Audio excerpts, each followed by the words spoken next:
Good morning, stay-at-home moms. I hope you're having a good start today. Ooh, here, let me fix my phone here so you don't see the glare of my phone in my glasses. And there's Linda to say good morning.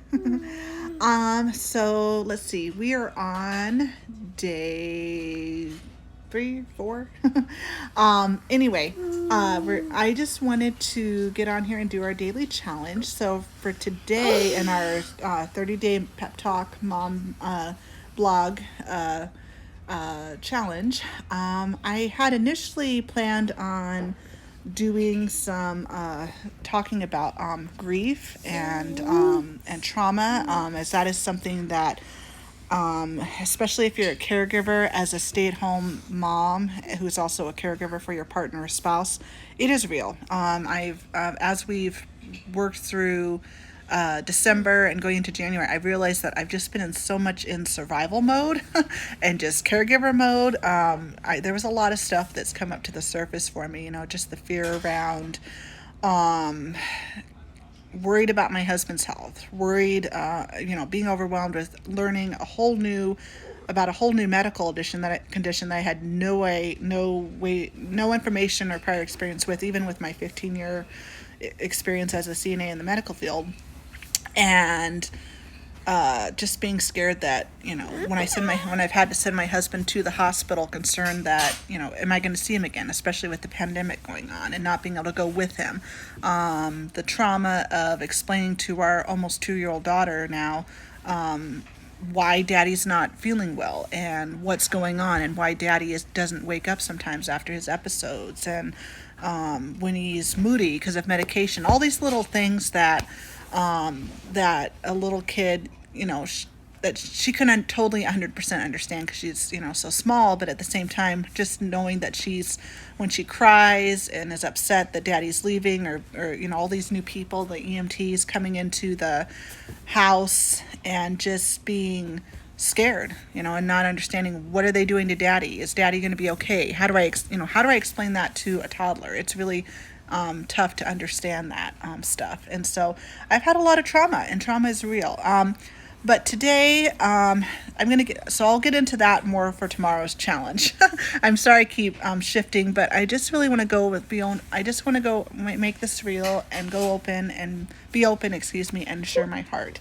But today I want to talk about offering some hope and realizing that that God has created you for a reason, and that you are uniquely amazing. I'm just feeling inspired after we just got done streaming church, and I feel like there's some things that just spoke to me, not thinking about 2020 as a whole, and just the last 7 months in particular, the kind of growth I've gone through, not just spiritually, but also with my business, and just me as a human being, and just being proud of myself for mastering things. And with everything that's going on right now, with the climate of just so much negativity and hopelessness, I just want to take some time today to offer some hope and some encouragement on that. So that's what I'm going to go with today. So but stay tuned tomorrow for dealing with trauma, because as a caregiver, when you're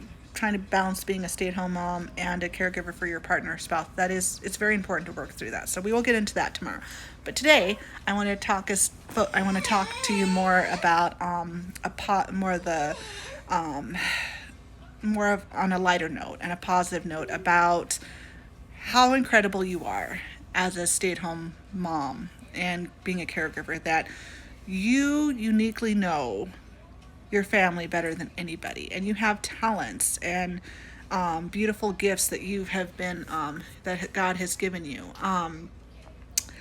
The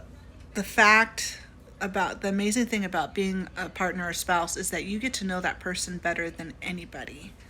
You know how to read that person. You know how to give them what they need in terms of being a partner, a caregiver, and just giving them what they need. And that is special. That is something beautiful. But at the same time, I don't want you to feel like even with everything going on in your life right now, as you're being a caregiver, taking care of your kids, that I want you to also take some time to realize that you have talents and gifts that God has given you, that you can still make an impact and a difference in the world, in your community, in your home, just as you are. So, what are your talents? What are your gifts? What has God given you and blessed you with that you could use to serve others? I know for me, it's always been helping people, and I've always been fascinated with how God created, with how amazingly complex our body is and how God created it. That's what got me into medicine. That's what got me into wanting to practice as an aide. I was just fascinated with taking care of people and more, and also just understanding with, at the end of life when your body is old and it's shutting down. I just wanted to understand how, I just got fascinated with how I could help people at the end of life to go with dignity and to feel loved and to feel valued, because when you're going through those twilight years, as it were, I like to call them, alone, it's so hard, especially if you're isolated. No one should have to go through that alone. So long-term care became my ministry, and it was my gift because I'm an encourager. I work hard. I didn't mind doing the not so fun stuff of helping people to the bathroom and changing them or cleaning up vomit if they got sick. All the stuff that some people would find uncomfortable and not fun. I wanted to do that. I wanted to be in those hard situations and help my patients feel better, and even my coworkers. There were some times I had times where the people that I worked with were going through some hard things, and so it was definitely important to me to also be a light for them, because maybe in their home life they didn't have a support system or anyone that understood not only what we do in our profession as caregivers, as a CNA, but also too maybe just with life, just going through a hard situation where they're dealing with health issues themselves, or an abusive relationship or something, just being there to be a light to somebody that didn't have anybody was, I felt like at the time, was a huge opportunity to be there for somebody, because we all need someone. We all need someone to encourage us and love on us, especially when we're going through a hard situation. And then now, fast forward into 2020, everything I went through, or my family went through in 2020, was hard. I mean, going from being a working mom to a stay-at-home. Okay, guys, quiet down, you two, please, quiet. Going through everything that we went through last year, and how that just shaped me just having to get creative and figure out a new way to help people and also generate income to provide, was hard. Being in the healthcare industry for 15 years, was not a bad time in my life. I do not regret that. But also in the sense, because I don't have a bachelor's, I don't have a master's, I haven't ever worked in any other industry. When I was trying to find remote work, or even just work period, it was challenging, to find something that I could do at home with no prior experience in any other area. That just really put me out of the loop, like right then and there.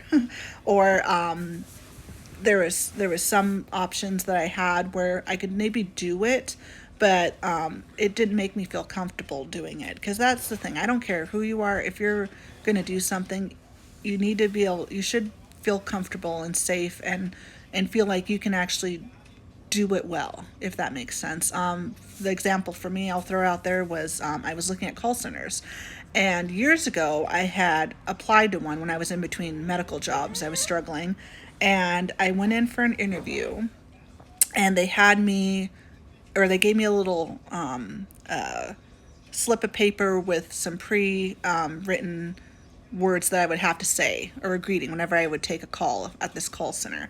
And the guy timed me, and that was so pressuring. I could not do it, because you can't tell, because I'm in my element here, just being able to talk normal at my own pace and from my heart. But that was pressuring, to know that I would have to do so many calls a day, and every time I had to just rattle through those calls. I had to talk quickly, and as a child, I went through a lot of speech therapy, because there's certain vowel sounds that I cannot say very well, and so I I totally failed the test. I mean, the guy was nice about it that was interviewing me and giving me the test, but it was also a little embarrassing to be under that kind of pressure and not be able to take my time to realize, like, if I do this, I'm going to have to do it. I'm going to have to hit a quota. I'm going to have to, that a quota that I don't get to choose.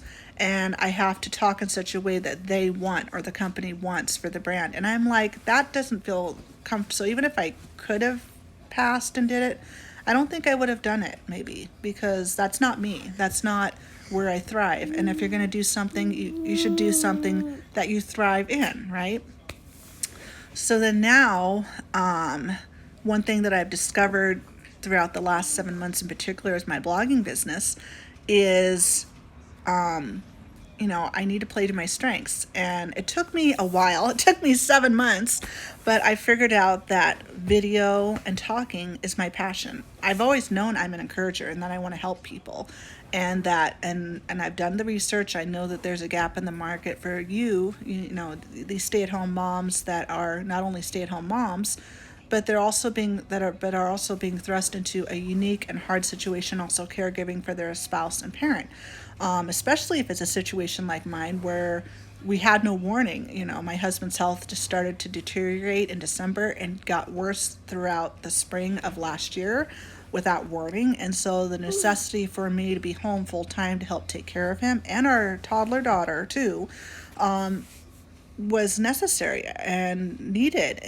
But then it meant that, okay, there goes our income, there goes no warning. So now we're scrambling to get back on our feet or figure out a creative way to where I can stay at home and work and bring income in, but also at the same time, how can I do it in such a way that is me, that inspires people, where I still get to help people? Because that's my thing too. I don't want to just do something that doesn't have purpose, and I don't feel that the Lord can use to be for His glory. And I feel like now I finally figured that out.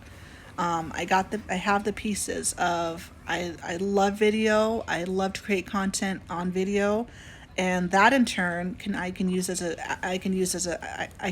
a tool to work backwards. That doing the video and sharing my heart and creating series like what I'm doing with this pep talk challenge is my strength, and then around it I can go back and I can repurpose it for products, for courses, for coaching. I have stuff coming, guys. I do that I will put out soon. But I'm working on coaching packages now to mentor you guys one-on-one. I'm working on creating organizers and tools to help you guys become organized with stuff, piggybacking off stuff we've already talked about in the first couple days of this challenge to help you. I'm looking at creating courses and other content. So I'm excited. I'm excited to create stuff that I know will help you guys manage the situation you're in a less stressful and a hopeful manner, but also in turn it'll be a way for me to bring in income in and help my family financially. But at the same time, I definitely want to keep the mentality of, as a business owner, I don't want to just have it all be about the money and my family's selfish needs, or just our needs. I'm seeing this as a ministry, and I want to inspire other women out there that are struggling, that even though they're struggling as being a stay-at-home parent and a caregiver for their partner or spouse, that they can still reach other goals. I never thought I would be a blogger. I never thought I would be an entrepreneur. I never thought I would be doing things like this with social media, but it feels good, it feels right, and I am so thankful for the Lord bringing this opportunity for me. And I want to create a space where women feel empowered, but they also feel loved and special, and like they can still achieve things and be themselves and still make a difference, even if it can't be for 8 hours a day. I'm not on here 8 hours a day, but I still want to create the time that I am on here. It's impactful, it's intentional, and it's creating hope. I want to offer hope. I know there's so much going on right now with negativity in terms of political stuff, or even just our own personal lives with health, finances, all the impacts of COVID. I know that it's been someone always has it worse than you. So I know there's so many more people out there struggling, and even more heartbreaking situations than what my family and I are going through. So I want to encourage and inspire you guys to not give up, to keep fighting, to realize that you are beautiful, you are loved, you are the one that God uniquely created to raise your kids, to raise amazing, powerful men and women of God, to do amazing things, or whatever you believe, if it's the universe, whatever the universe has destined for these amazing souls that you have created, that you are. That you can become the expert to care for your husband or your partner. That you will, that even though it may feel overwhelming at the time, trying to take in all the details, and dealing with whatever treatment or medications or reactions or new symptoms that come up with caring for your partner or spouse, that you can master it. You can become the expert and figure out a rhythm of what you need to do to care for them. It is possible. It is overwhelming, and I know it's scary. I speak from experience. I was so overwhelmed in the spring when we really started working with our first doctor, and right out the gate we kept having to shift my husband's treatment because his body wasn't responding the way we wanted it to. And so it was just constant phone calls and saying, okay, we're going to try this, and then when that didn't work, we had to try something else. So it's hard, it's scary. Sucks.